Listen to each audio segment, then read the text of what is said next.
Welcome, ladies and gentlemen, to another episode of the Best Is Yet to Come podcast, where we talk to ordinary people who do extraordinary things.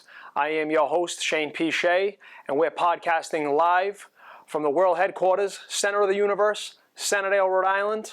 We have a very special guest this evening, someone that I have the utmost admiration for. This young man, he is not only an extremely talented entertainer, he's absolutely adored by his fans all over the state. He's a local guy, right here from the neighborhood, North Providence, born and bred. Golden voice of Sinatra, Mr. Ron Giorgio. Ronnie, welcome. Shane. Thank you so much for coming on in. Hope you had a safe flight from Jacksonia Drive. It was all right. It was okay. It was all right. You know how much I had to pay him to say those nice things about me? I'll take it in cash. So Ronnie, first of all, let me thank you for doing this, okay? The Best Is Yet to Come podcast is an idea that we've been really putting forward for a while. It took a while, the culmination. We're here now. You were one of the people that were at the very top of our list when we wanted to do this. And thank you. So the concept here is exactly what I said at the top of this. It's ordinary people do extraordinary things. And at the end of the day, all of us, if you really break it down, we all come from somewhere. We all started somewhere as ordinary people. And we go on, and throughout life and effort and talent, we start to do extraordinary things. And you are certainly one of those people. So again, thank you for being part of this. Thank you for having me. Absolutely. And so one of the goals that we have with this is to expose someone who has notoriety, a little bit of celebrity. They're known for certain things, but people usually only know the tip of the iceberg, if you will. And someone like yourself at the ripe old age of 22, which is amazing to think, right? Because now that I've known you for quite a few years. Shane. I'm getting older. I'm 23. Oh, 23. I'm getting there. Wait a minute. 23. So that's what amazes me, Ron, is a guy like you. I think I might have known you about 5 years now. I think you were just about graduating high school when I met you and really got to know you. And to watch you accomplish what you have in just a short amount of time that you've been doing what you're doing, but more importantly, that to get to know you on a level that most people probably don't have the opportunity to. And that's what this is all about, is getting into that point. I don't think a lot of people know just how well read you are. I don't think there's a lot of people who understand your level of interest in history, politics. We're going to leave the politics to the side. We don't want to go, we don't want to create any issues, but I want to get into a little bit. First of all, you look great. Thanks. I saw you this weekend. You sound amazing. Thank you. How are you feeling? Okay. You look good. Doing all right, All right. Well, you look better than all right. So for those that don't know, Ronnie was involved in a little bit of accident. We'll get into that maybe later, but we're just happy to see you, and I can't tell you how thrilled I am to see you and the condition you're in and be able to go out and see you live. So I want to get right into it, and I want you to tell us a little bit. Take us back to the beginning, the humble beginnings of Ron Giorgio, the kid from North Providence. Where does it all start? It was 1958. I was recently divorced. No. Well, started, I guess, I was really, really young. And my grandmother, my late grandmother, she would play Elvis a lot. The movies, she had busts of them. I mean, you name it, it was as if you were in Graceland. It really was. So. And how old are you at this time when you start? Where's your first memory? Where does it start? What age are you? First memory of music, and this is the truth. My first memory of music was in the upstairs. They had a big living room, and they had a jukebox in the living room. 45 jukebox, 45's on it. I know what a 45 is. And I remember playing, I must have been, 3, maybe 2, young, really young, playing Leader of the Pack by the Shangri-Las. That was my favorite song. I don't know why, I used to love that song as a kid. And the other one was She's a Lady by Tom Jones. 2 songs that I remember being the first that I've ever heard. So it starts with Tom Jones. We're gonna give him some credit. Tom Jones and the Shangri-Las. Yeah. There you go. Yeah. So that it all started in that house in North Providence, and but my grandmother had an affinity for Elvis, and as a little kid, I would impersonate him. She'd put on a record of his, and So it started with Elvis. That's how it started. And then I did that kind of just messing around as a kid for a lot of years. When I was 11, she died. She was young, about 56. And you're a kid, so you don't really get it a lot, but you still, it's still kind of hard. You listen to Elvis, you think of her kind of Sure, thing. yeah. So I started to kind of fade away from the Elvis thing, and I started listening to Sinatra a little bit. And first record I was ever given was "Come Dance with Me." It was a Sinatra record, and so I started to get into Sinatra. And then, about the time I was 13, whatever it was, I did a talent show for Richie, middle school in North Providence. And I sang "The Way You Look Tonight." First song I ever sang in front of a real crowd. A couple of weeks later, the Breeze showed up at Richie looking for me. And I did an article in the Breeze, and it was this whole thing, Richie's resident Sinatra. It was this whole little thing. And I was a kid. Sure. And that's kind of when it started, like this whole singing for other people and performing and that. And that's the early beginning. How recent do you want me to get? So that's what I'm saying. So now, you go through this. Yeah. You get introduced to it. As a young fella. Your grandparents obviously had a major influence on you, and obviously I know a little bit of the family. Great family, by the way. So I'm not surprised at the way you turned out. They've done a great job. So now you get to be a kid. You're in middle school, and you're into Sinatra. You're into different music, especially of the rest of your generation. And now I relate a little bit because when I was that age, I was kind of into some similar stuff and a lot of the oldies. And back then it was B101, and there were stations that I listened to that my friends typically weren't into. So what was that like when you're hanging out and here you are, 13? You're doing talent shows. You're singing Sinatra, playing Sinatra. You're going into all these other, this other music, this crooner style music that people haven't seen in 50 years. What was it like? What was the reception from the people you hung around with? Well, growing up in North Providence, and you'll know this, you're surrounded by a lot of Italian Americans. Really? A couple. Okay. 2, 3. I hadn't noticed that. A few.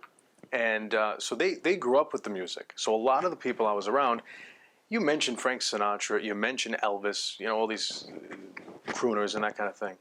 You mention that, they know it. The grandparents played it or whatever. Sure.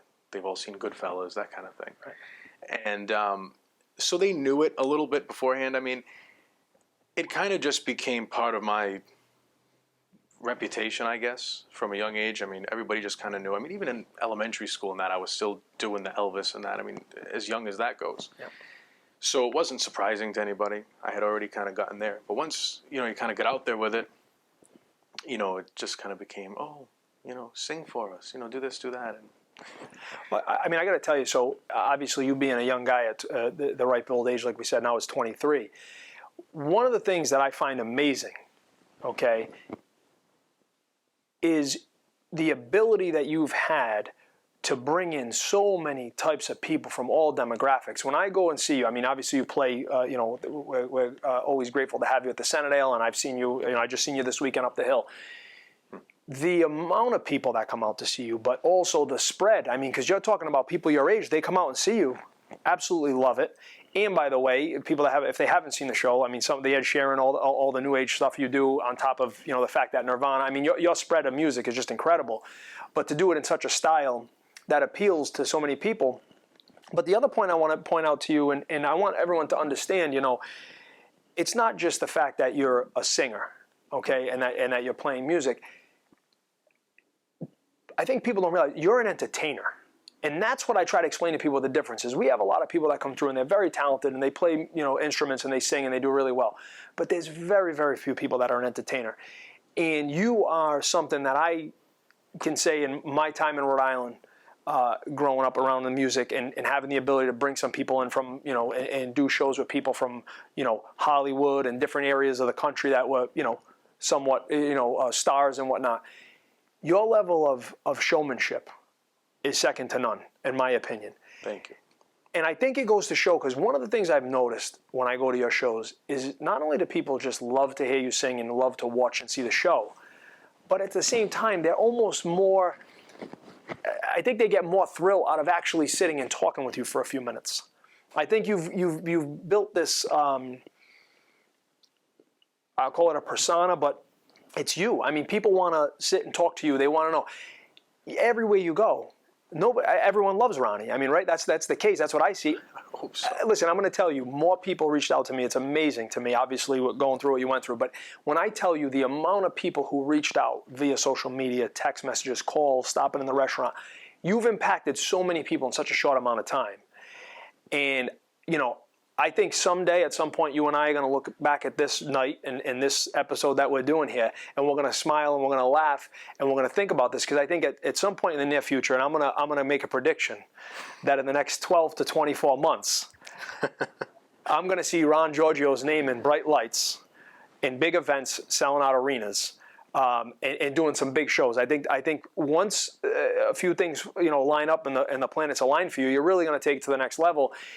And the difference that you have is, again, that people just have this natural thing they're drawn to. They want to be around you. Talk a little bit about that, how it feels when you're out at a show and the kind of reception you're getting from people. Well, part of the whole thing, really, more than the enjoyment of singing, more than the enjoyment of music, the enjoyment of all of that, performance even, is the people. So I could sit at home and sing an entire concert with Doc Severinsen and the NBC Orchestra behind me and the whole thing, and it's beautiful. But if there's nobody there to listen, it's not the same, right? So really, the whole joy of it is the people. In let's think now, 40, 50 years I've been doing this. No, what is it, 8 years now? 7, 8 years, whatever it is, that I've been doing it. I've met the greatest people. I mean, people like yourself and just great people. Well, you said you met great people, Ronnie. Let's, Well, I appreciate nice. it. I'm on the show. I have to be polite.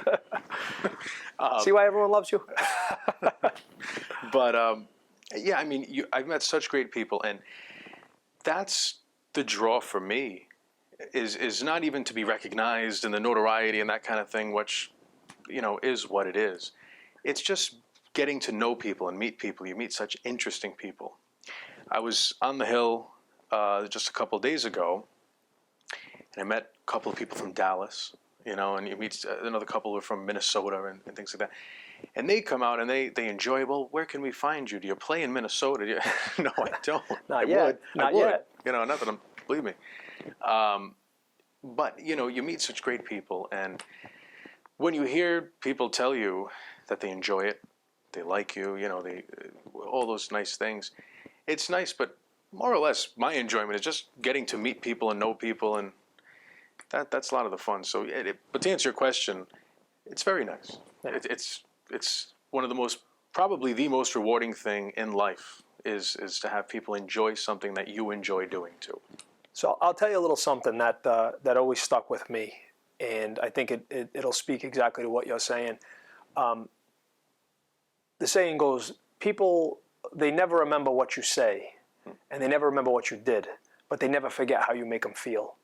And I think you've had a very incredible way about you and just everything that you've done.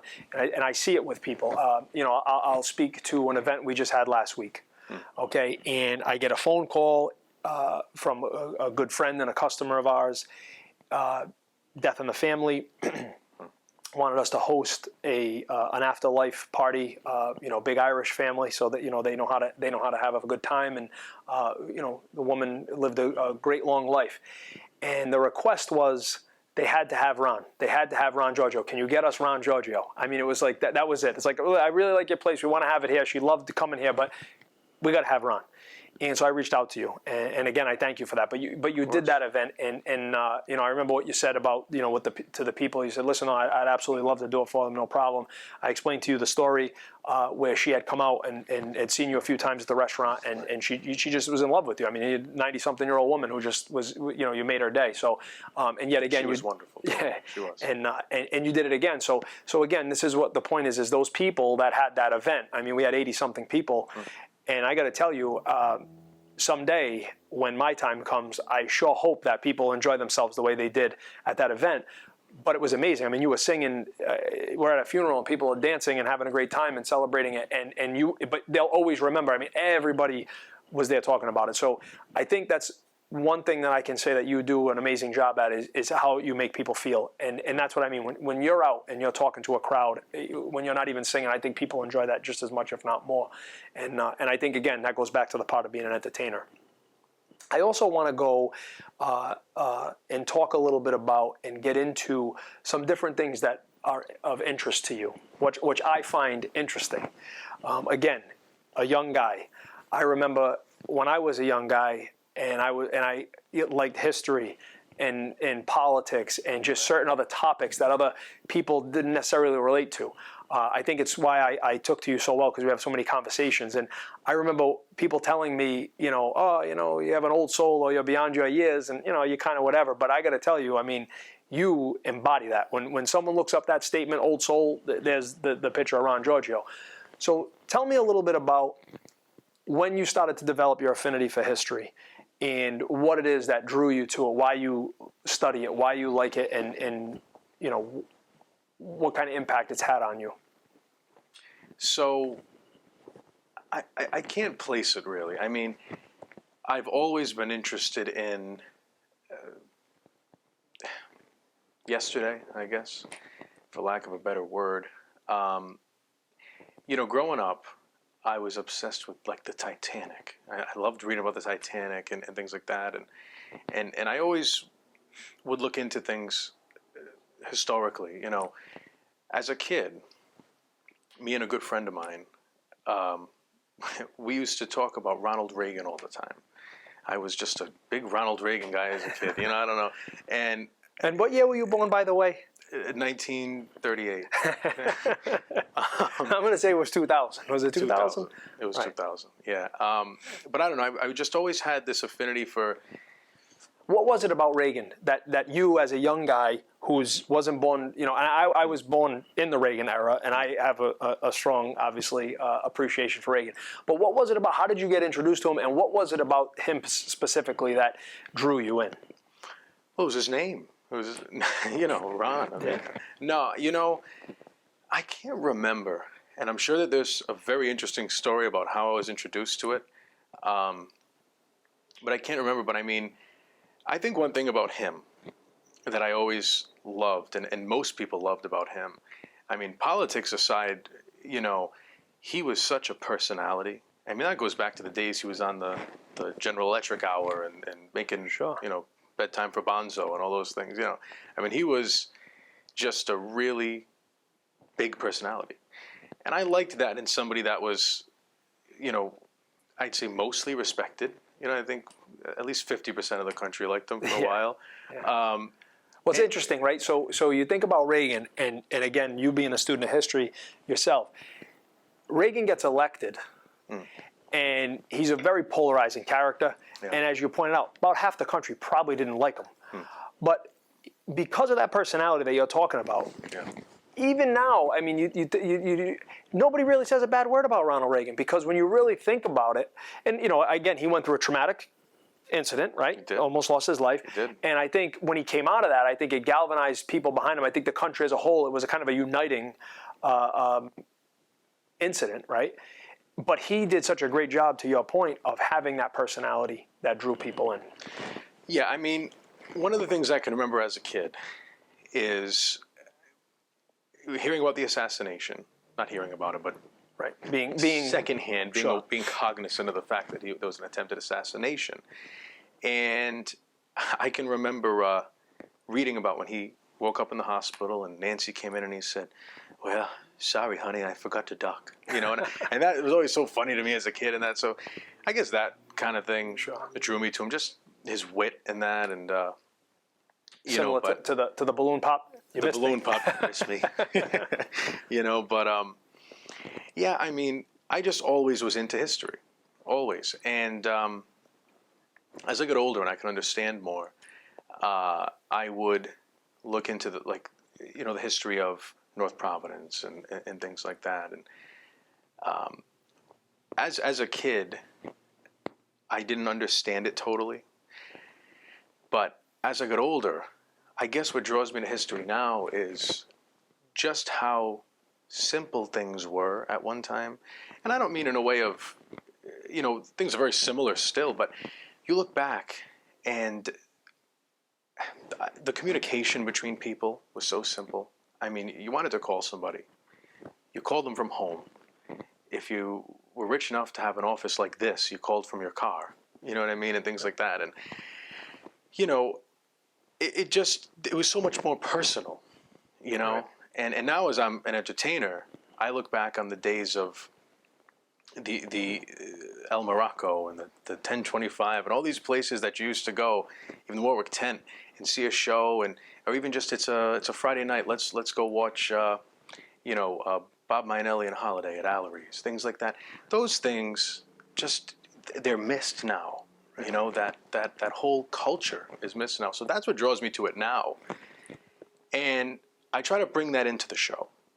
So if anybody follows me on Facebook, they'll see my schedules come out. And my sponsors, thank you to my sponsors. This month we have Zare Department Stores, we have Cherry and Webb, and we have Almax Supermarkets. So thank you to all three of our sponsors. But those are my sponsors, right? Right. I try to bring that into the show. Bring a little bit of, because obviously most of my audience remembers these places Right. and these events and that, and the clubs and the theaters. So I try to bring some of that in. I set my shows up, and a lot of people probably don't realize this, but I set my shows up. Every show starts with some kind of instrumental overture at the beginning. Yep. So band will open up the show, right? Then I'll come on, and I like to layer it a lot like you would have seen a show at the El Morocco, when they used to have the stage shows years ago, and things like that. I like to set it up like that. You kind of start off a little slow, but you kind of work into it, and I'll play, a lot of the arrangements they used to play and that, and so I try to set it up like that, bring the history in. So history is a really big thing for me. Most of my focus is on Rhode Island history. If any of the viewers have any photographs or anything like that of Rhode Island, let me know, please. I'm searching. Well, and so Ron, to say that, and that's what, again, going back to the admiration, right? Aside from, the singing and the showmanship, that's my point, is that you are a true student of the game. You both in what you do as your craft, but also in understanding just history. I mean, I thank you for the photos that you've shared with me, and we've done some stuff, and some of them are hanging at Centerdale, and we, you and I constantly. I think that's where we've always connected, right. Is we just both have this kind of really appreciation for it. And even the other night, we started getting in. You're breaking out Roman history, and we're talking about things, and it was just crazy how we were relating it, right? And I look at that, and someone like you gives me a positive outlook on the future, right? And that's why, I named this podcast. This was and you and I have talked about it, because I don't know how many times I've asked you at the end of the night to end with the song "The Best Is Yet to Come," right? And I just think that for some reason, and I can't explain it, because don't get me wrong, we all have bad days when we get down, but I feel like a forever optimist, even though I think the world is in a crazy place, and even though we can sit here and we could talk about 1,000 things that are wrong with the world. I look and I say, okay, here's a guy that's 23 years old. He's a couple of generations almost behind me, but he's got it. And that's where you say, okay, there's still a shot, right? You still look at it and say, there's still someone there that gets it. There's still someone that understands it. There's someone that appreciates that history. And so that, I think, people, when they really start to get to know you as you start to grow into this superstar that I know you're going to become, I think it's important for something like this to realize that you are so well-rounded and so well-versed, and that's what adds to the depth of your show. And we see it. When you come out and you make the comments about the El Morocco and the 1025 and just the different, and again, going on, Almax and Cherry and Webb, your demographic that you've appealed to, they understand that. But at the same time, you're bringing back and you're bringing history to people that don't even know that they're learning about it. Yeah. And to me, that's the amazing part of what you're doing. And I think, aside from putting on your great shows, what you were put here to do is to kind of be that, connection to yesteryear. I've always said, and I notice this a lot in everyday life, in politics, and everything, that history repeats itself. It's repeated itself since the dawn of time. It repeats itself. What do they say? Those who don't study it are doomed to repeat it. And it's true, right? So someone like us who knows a lot about history is going to notice that you look at things around you and, that happened before, but people don't realize it, So that's been an appeal to me with history too, is that, you should know it. I mean, you really should know it. I think it's one of the most important things a person can know is history. I would agree. You're looking at a place here, Centerdale, North Providence. Center of the universe. For us, it is, and for a lot of people, it is. And there's a lot of history here. Right. To people who live here, you don't realize it, but a lot's taken for granted. It is. There's a lot of history here. I mean, a lot. I mean, I have a book here. I think I told you about this. Right. And this is the Annals of Centerdale, and this was written by Frank Angel, right, where our town hall is. That was where his house is. And what he did, as I'm reading through this book, is he basically started at the beginning, 1636. Roger Williams comes to Rhode Island with a group of people, and one of them happens to be Frank Angel's maybe great-great-grandfather, right? And in this book, he talks about all the people, Captain Stephen Only and his family and just the different people that settled this place. He wrote this through 1909. I'm going to make a challenge to you and to myself that someday, at some point, when we find a little time, I think we should pick it up from 1909 and bring it forward. I think that's something that we should. It's an interesting time. We should do, because when you read through this, you really do. Like you said, you learn, you understand where a lot of things came from that other people just. I always say, you drive by the town hall, and there's a name on there, and some people recognize, some people don't. They don't even know who it is. You play tomorrow night, Governor Noddy Park, right? Right. Who is he? Very interesting and what did he do? Right. Very interesting man. So one of my favorite Rhode Island governors, actually. See that, and that's one day we'll get into a whole conversation about that.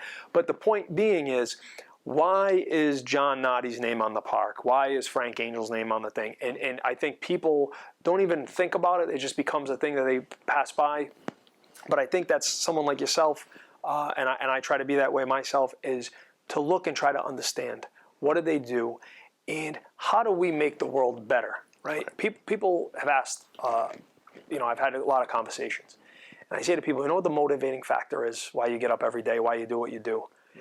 And for me, some people, they say it's financial. Some people have other reasons. Maybe they want a nice car or they want certain things. I've been motivated by success, right? And I don't think you can equate money to that. I don't think it's all about who you are as a person. What kind of father are you, friend? It's a very individual thing. Right. And so I felt that as you and I got to know each other, I feel you're very much driven the same way. And I believe that you've become successful and you're going to continue to be even more successful because of exactly that. What you strive for is success. What you do in your shows, what you do in your daily life, everything that you go into with a certain way, a certain passion, a certain knowledge. It's amazing to me that you do what you do. I'd like to talk to you a little bit about, and if you don't mind getting into it, I want to bring people up to speed on the experience that you went through last year, if you're okay with touching on that, because I found it amazing. Obviously, a lot of things. I had a personal kind of involvement in it, in the fact that you were playing at Centerdale that night, right, and then to hear the story and watch it unfold in the way it did, and a week after that accident, when I ever showed up at your house and saw you standing upright and you were basically normal to me. We were conversating. It was like, a weight was lifted off me because I didn't know what was the outcome going to be, and I can just only imagine what the experience was like. But I'd like to know if you're willing to share because I got to tell you, after it, I look at you now, and you're a different guy, but almost, I feel like you've just become. I don't even want to use the word free, but I can just see it. Whatever it did, it was a life-changing moment. Can you get into that a little bit for us? Well, I was going to say, when you started talking about motivations and that, when you go through something like that, you realize exactly how precious all of it actually is, right? So you start to realize when you wake up, you should enjoy the rest of the day, and you should go to bed saying, well, I enjoyed today, right? And, that day, it's funny because that day I had worked 3 different jobs that day as far as singing went. Because at the time, that's really what I did most of the time. So that day, I can't remember if it was the 8th or the 9th, whatever it was. I woke up, I played a party at the Biltmore, but I was late that morning. And well, some of the viewers are going to know that I can be late sometimes. I'm very punctual. But to be late to something where, I'm being paid to perform, it's very unlike me. So from the beginning, it was a very strange day. I mean, I was off all day. I was late to the job. I had been running around all day. So, by the time I got to Centerdale, I was just in such a funk, right? And you get caught up in life, so you're worrying about this, you're worrying about that, all these little petty things in life that you worry about.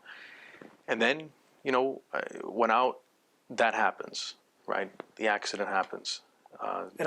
So for those who don't know, just so they can understand, you were in an automobile accident. You were in the backseat of a car that was essentially T-boned, and you suffered a major head injury. Yeah, you got my good side with the camera.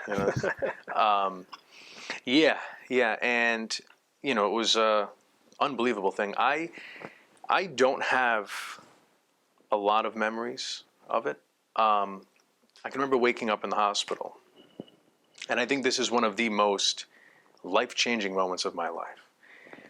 Woke up in the hospital, and the neurosurgeon, came into the room because he notices that I'm somewhat alert, and he's doing these tests, and I'm coming to, and I really don't know what's happening, right? So I wake up, and first thing I notice is that the top of my head's pretty cold because they shaved the whole thing, and I feel the staples, and instantly I'm saying, well, what is this, And the surgeon, as he's doing the test, I asked him, I said, level with me, be honest with me.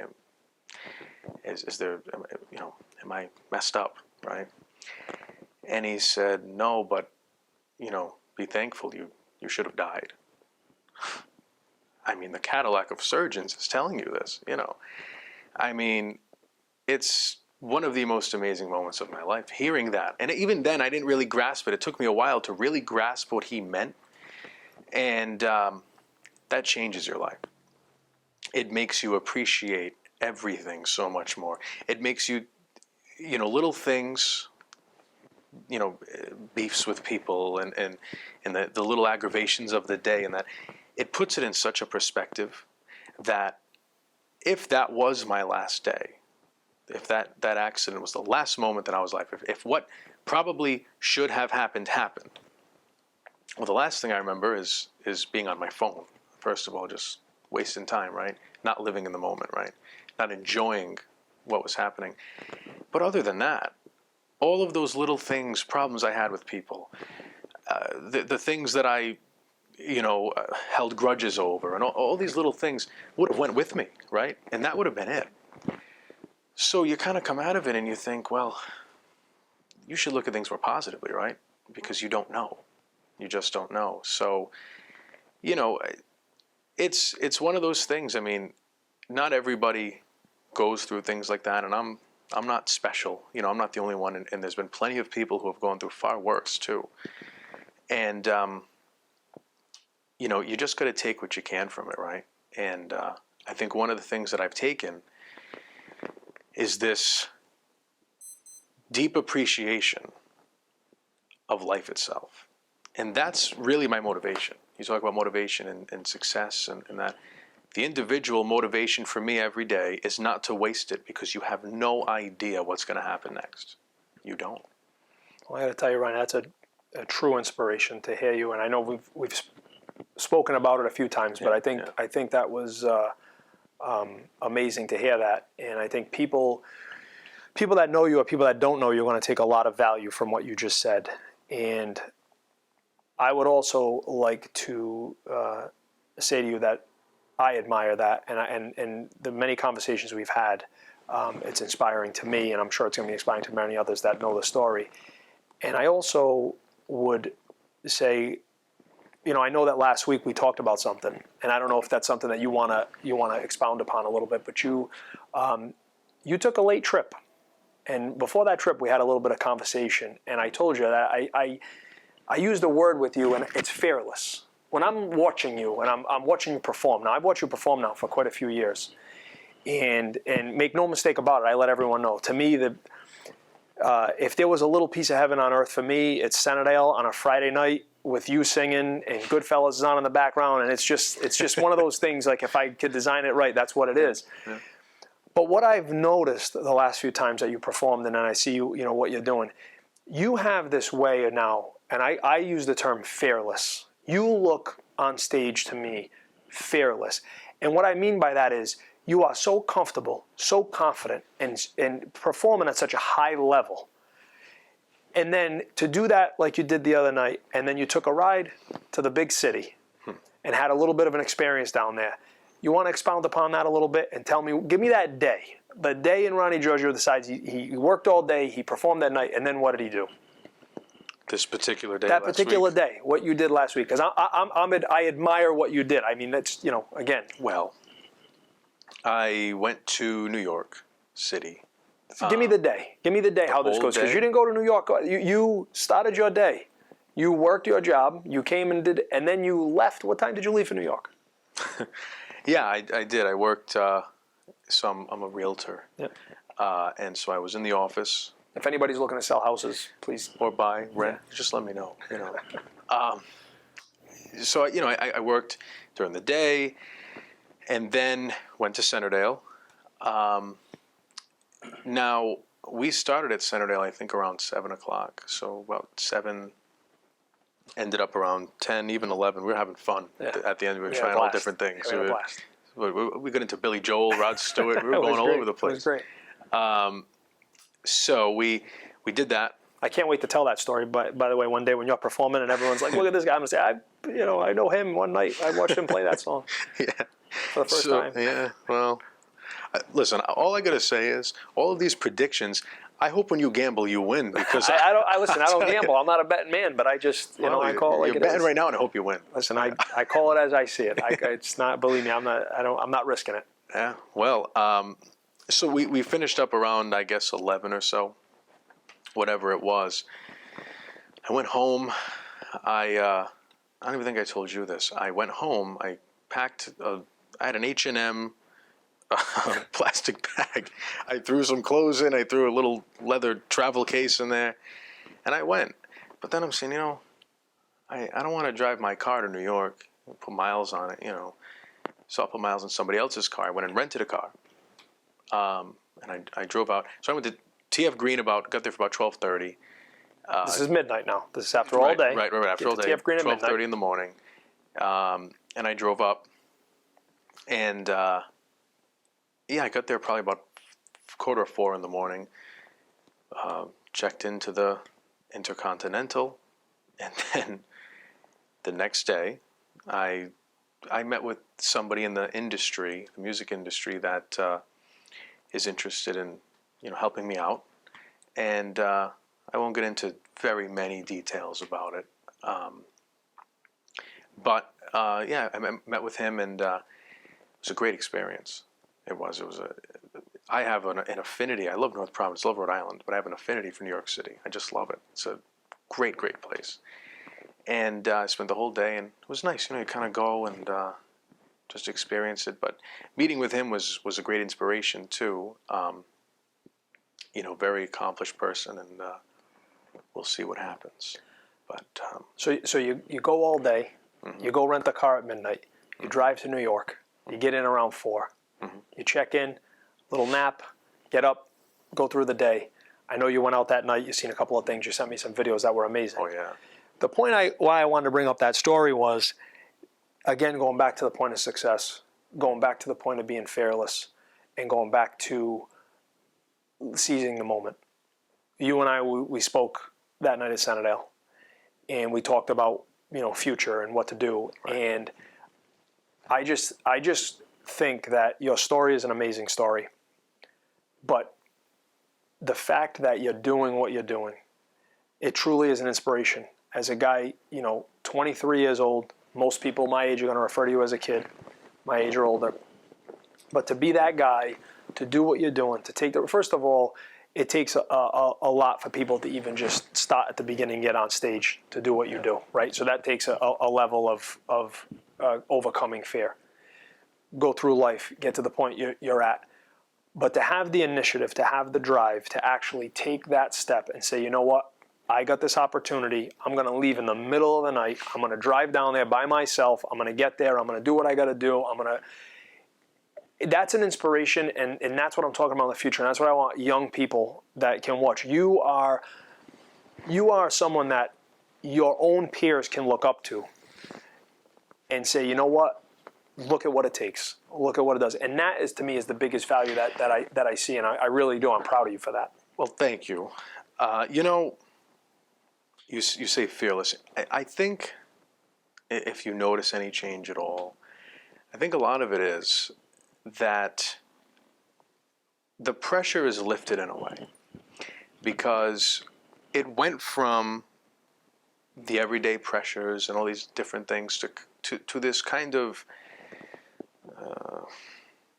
I don't know what word I'm looking for, but almost an ease through every day, because like I said earlier, I want to enjoy it, right? So now it went from being work to me to more of something where let's just enjoy it. Even if it's a job I really don't want to do, well, I'll find a way to enjoy it, because if I'm not enjoying something, I don't want to do it.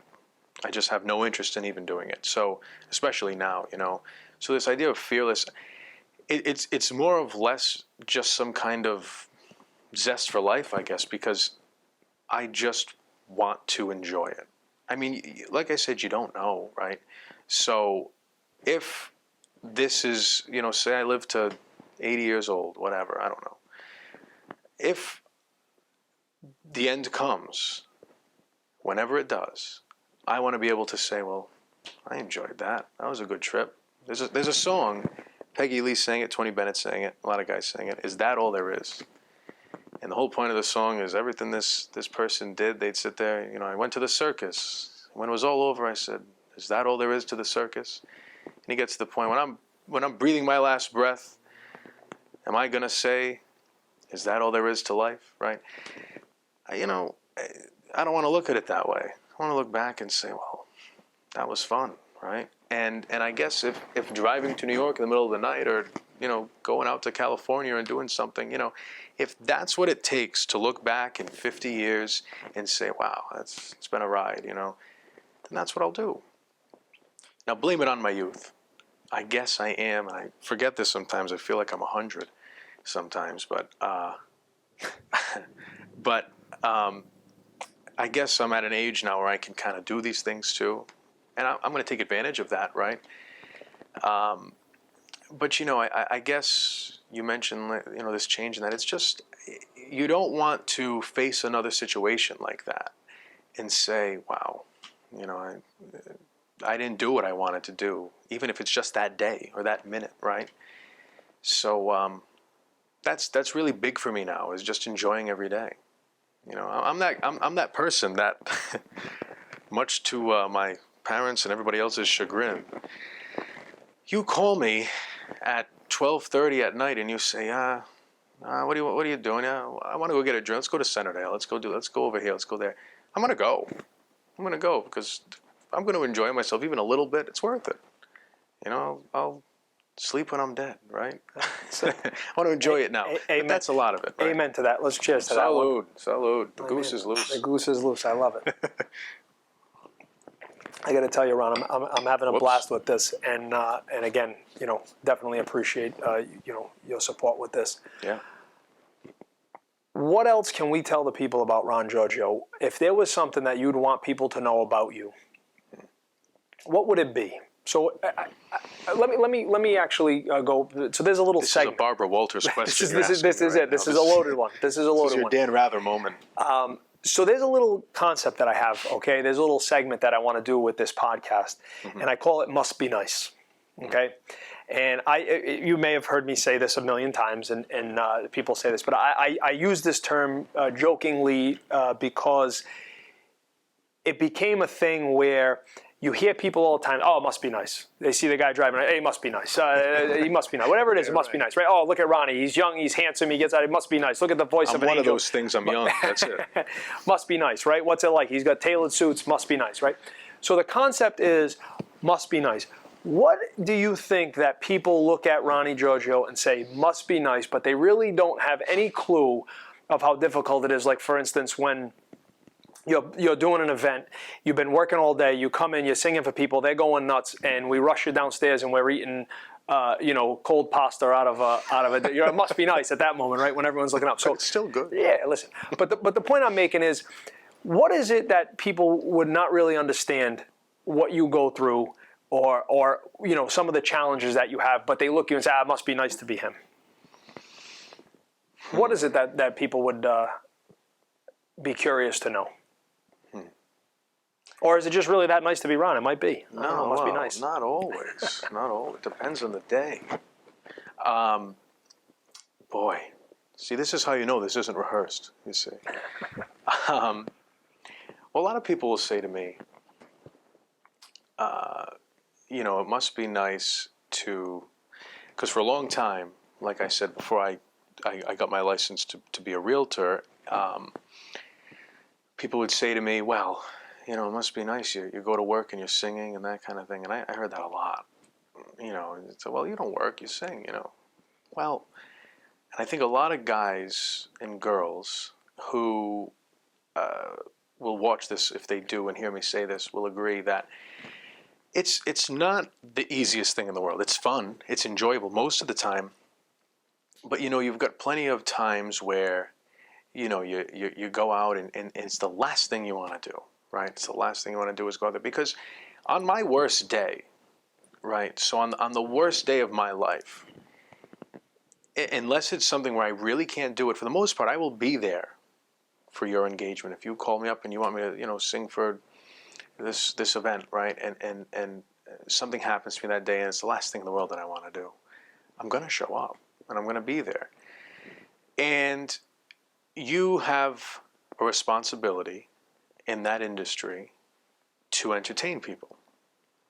That's the whole point, right? The whole point is to add something to an event, to somebody's day, to somebody's night, and let them leave happy that they heard you or saw you or listened. And that can be difficult. You have a bad day, you go out there and you have to smile and act like, my grandfather said to me one day, I was performing somewhere, and him and my grandmother were there, and he said to me one day, and I'm going to be honest, a lot of what he says is, it's pretty solid stuff, right? It's been around a little bit. A little bit, right? And he said to me one day, he said, you seem off, right? I said, you seem off. He said, look, he goes, whatever you're off about. I said, that's fine. He said, but these people came to see you. He said, right. And at the time, he was probably right. I can't remember the day, but he's probably right. I probably was in my head, and I was just winging it, just playing, here's that rainy day, and wallowing, right? And he was probably right. I probably was portraying that I wasn't in the best mood. My show wasn't really there. And he said, these people came to see you. They paid to see you.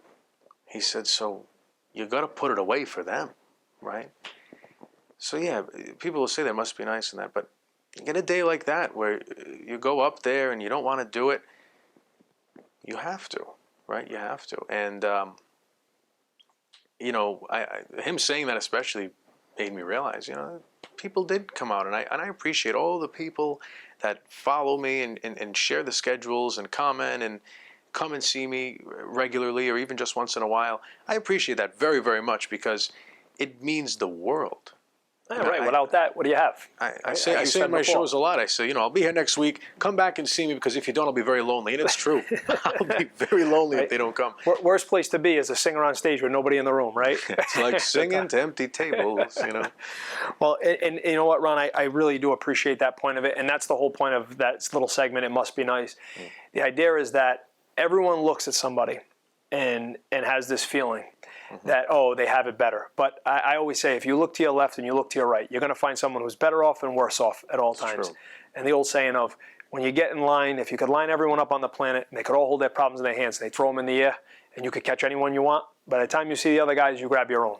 Yeah. So that's my point of the Must Be Nice segment, is to just enlighten people that no matter what, even though what you do, we all look, it's amazing. And I can say for myself, and I'm sure there's a million people, I wish they had the ability and the talent to go up there and be the guy on stage. But, you know, it must be nice. But the reality is it's a challenge like anything else.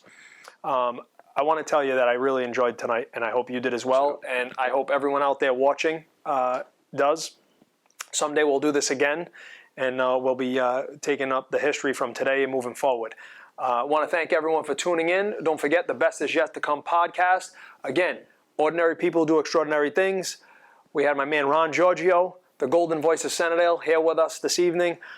I want to give a big shout out to Will on the camera and on the mic helping us with this. We have more episodes to come. Please stay tuned. We got a lot of great people, and this season one's just kicking off. So again, like us, share us. You know, all the social media stuff. I'm not that great on it. We're getting better on it. But thank you all for tuning in. Please share it, Ron. Always a pleasure. Thank you so much. Always a pleasure, Shane. Always.